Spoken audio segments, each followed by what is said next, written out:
مسیح خدا میں آپ سب کو سلام۔ آج کا جو ہمارا ٹاپک ہے نیک و بد کی پہچان۔ پیدائش اس کا 2 باب اور اس کی 17 آیت میں لکھا ہے، لیکن نیک و بد کی پہچان کے درخت کا کبھی نہ کھانا، کیونکہ جس روز تو نے اس میں سے کھایا تو مرا۔ نیک و بد کی پہچان۔ عزیزو، ہم اپنے چرچز سے سنتے آ رہے ہیں نیک و بد کی پہچان، کہ بھئی برائی کیا ہے، اچھائی کیا ہے، جبکہ ایسی بات نہیں، کیونکہ جمہوریت اس چیز کا نام ہے، ایک گروپ میجورٹی میں ہو، جو بھی وہ لا بنائے، وہ لا ہمارے لیے ایک اتھارٹی کی حیثیت رکھتا ہے، اور وہ اتھارٹی ہمارے لیے اچھائی ہے۔ اور اسی طرح بادشاہت بھی ہے۔ اگر آپ بادشاہت کے ریفرنس سے دیکھیں تو موسیٰ کے زمانے میں بچوں کو قتل کر دیا گیا۔ بادشاہت کے لحاظ سے یہ کام اس نے بڑا اچھا کیا تھا، لیکن جن کے بچے قتل ہو رہے تھے ان کے لیے برا تھا۔ اسی طرح جمہوریت میں اگر میں سعودی عرب میں ہوں تو وہاں پہ سر قلم کر دیا جاتا ہے، ان کے نزدیک یہ بہترین عمل ہے، اور اگر میں یورپین سائڈ پہ ہوں تو یہ ان کے نزدیک برا عمل ہے۔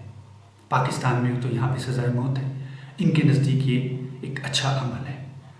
اسی طرح عزیزو، اگر میں اسامہ بن لادن کا ساتھی ہوں یا اس کے بیچ کا، گروپ کا، اس کا ہم خیال آدمی ہوں، تو میرے نزدیک خودکش ایک اچھا عمل ہے، اور اگر میں اس کے ہم خیال نہیں ہوں تو میرے نزدیک یہ ایک برا عمل ہے۔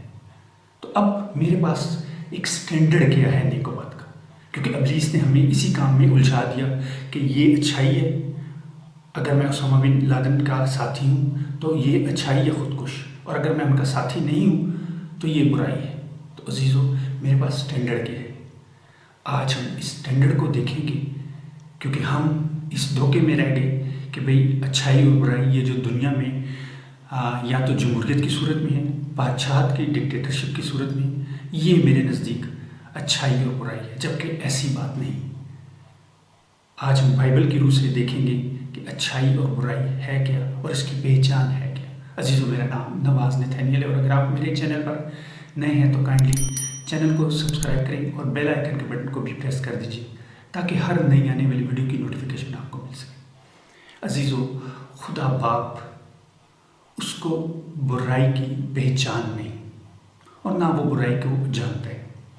اگر آپ میرے ساتھ نکالیں یوحنا کا پہلا خط، اس کا پہلا باب اور 5ویں آیت میں جو لکھا ہے، خدا نور ہے اور اس میں ذرا بھی تاریکی نہیں۔ اس کا مطلب ہے گاڈ دا فادر بالکل ایک سائڈ پہ اور بالکل اچھائی ہے۔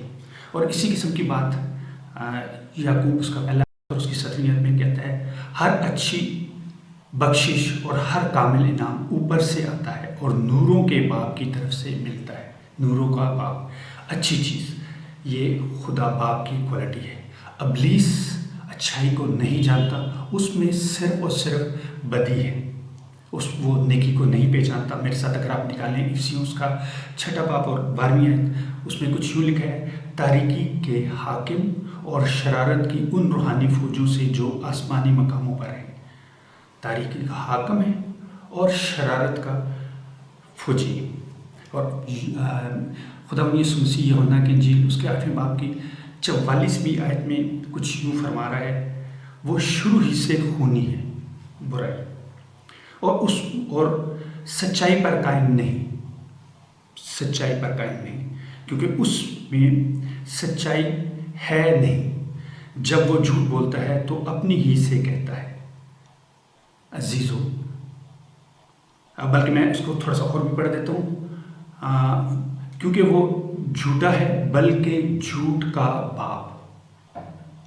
جھوٹ کا باپ، اس کا مطلب ہے خدا باپ جو ہے اس میں مکمل اچھائی، ابلیس اس میں برائی۔ اب ہم ابلیس کی کنڈم میں ہیں تو ہم یہ سمجھ بیٹھے ہیں کہ جو بادشاہت ہے یا جمہوریت ہے بس یہی اچھائی ہے، جبکہ ایسی بات نہیں۔ صرف ایک شخص تھا، یسوع مسیح، اس کو نیک و بد کی پہچان تھی اور کسی کو پہچان نہیں تھی۔ عزیزو، اگر آپ دیکھیں پیدائش اس کا 3 باب اور اس کی 22ویں آیت، وہاں پہ کچھ یوں لکھا ہے، اور خدا نے کہا، دیکھو نیک و بد کی پہچان میں ہم میں سے ایک کی مانند ہوگی۔ اب مسیح یسوع جو تھے ان کو صرف نیک و بد کی پہچان تھی، کسی اور کو پہچان نہیں تھی، کیونکہ خدا باپ کے ریفرنس سے کچھ یوں لکھا ہے۔ اور اس کے ساتھ ساتھ ایک اور چیز بھی میں ایکسپلین کرتا جاؤں، کیونکہ جو عدالت ہے وہی شخص کر سکتا ہے جس کو نیکی کا بھی پتہ ہو اور بدی کا بھی پتہ ہو، تو عدالت وہی کر سکتا ہے۔ تو خدا باپ نے خدا بیٹے کو یعنی مسیح خدا ان کو یہ اختیار بخشا۔ یہ آپ کو یوحنا اس کا 5واں باب اور 22ویں آیت میں ملتا ہے، کیونکہ باپ کسی کی عدالت بھی نہیں کرتا بلکہ اس نے عدالت کا سارا کام بیٹے کے سپرد کر دیا۔ اب بیٹے کی جو عدالت ہے عزیزو، وہ راستی کے اوپر ڈیپینڈ کرتی ہے، کیونکہ اگر آپ یوحنا ہی کی انجیل اس کا 5واں باب اور اس کی 30ویں آیت دیکھیں تو وہاں پہ کہتا ہے میری عدالت راست ہے۔ عزیزو، خدا باپ جس میں مکمل اچھائی، بدی کو نہیں جانتا، خدا ابلیس جس میں مکمل بدی ہے، اور خدا بیٹا دونوں کے درمیان ایک کنیکشن ہے۔ یہ خدا باپ کی بڑی محبت تھی کہ اس نے بدی کی کنگڈم میں اس کو بھیجا، اس لیے وہ مکمل انسان اور مکمل خدا دونوں کے ساتھ رابطے میں تھا، اور وہی ایک واحد ہستی تھی جو نیک و بد کو پہچان سکتے تھے۔ اور ہم جو کہ ابلیس سے ڈسیو ہو چکے تھے، اور ہم نیک و بد کو یہی سمجھ بیٹھے تھے کہ میں جو اچھائی کرتا ہوں، جو کہ میرے گروپ میں، میرے ہم خیال لوگوں میں، میری جمہوریت میں یا میرے ملک میں جو قانون ہے اس کو میں اچھائی سمجھ بیٹھا ہوں۔ عزیزو، جیسے کہ میں نے پہلے ذکر کیا کہ موسیٰ کے زمانے میں بچوں کو قتل کر دینا، اسی طرح خداوند یسوع مسیح کے زمانے میں بھی بچوں کو قتل کر دینا۔ اب بادشاہ کے نزدیک یہ ایک اچھائی تھی، اس کے ہم خیال لوگوں کے نزدیک یہ اچھائی تھی، تو کیا یہ اچھائی ہے؟ نہیں۔ کیوں؟ کیونکہ آپ ان کے ہم خیال نہیں ہیں۔ تو اسی لیے میں نے یہ بتایا کہ جو سٹینڈرڈ تھا وہ ہمارے پاس نہیں تھا، تو سٹینڈرڈ صرف مسیح یسوع ہے۔ اور اگر آپ بھی چاہتے ہیں کہ آپ کی عدالت راستی کے اوپر ہو، تو آپ کو مسیح خدا کو اپنا شخصی نجات دہندہ قبول کرنا پڑے گا، اور آپ کو عدالت کے دن دلیری ہوگی، کیونکہ خدا باپ کی محبت آپ میں کامل ہو جائے گی۔ اگر آپ چاہتے ہیں کہ آپ مسیح خدا کو اپنا شخصی نجات دہندہ قبول کریں، تو آپ میرے پیچھے بولیں، شکر گزار ہے آسمانی باپ تیرے بیٹے یسوع کے۔ یسوع، میں تجھے اپنا خدا مانتا ہوں، تو نے میری خاطر جان دی، مردوں میں سے جی اٹھا، اپنے لہو سے مجھے نیا انسان بنا دے۔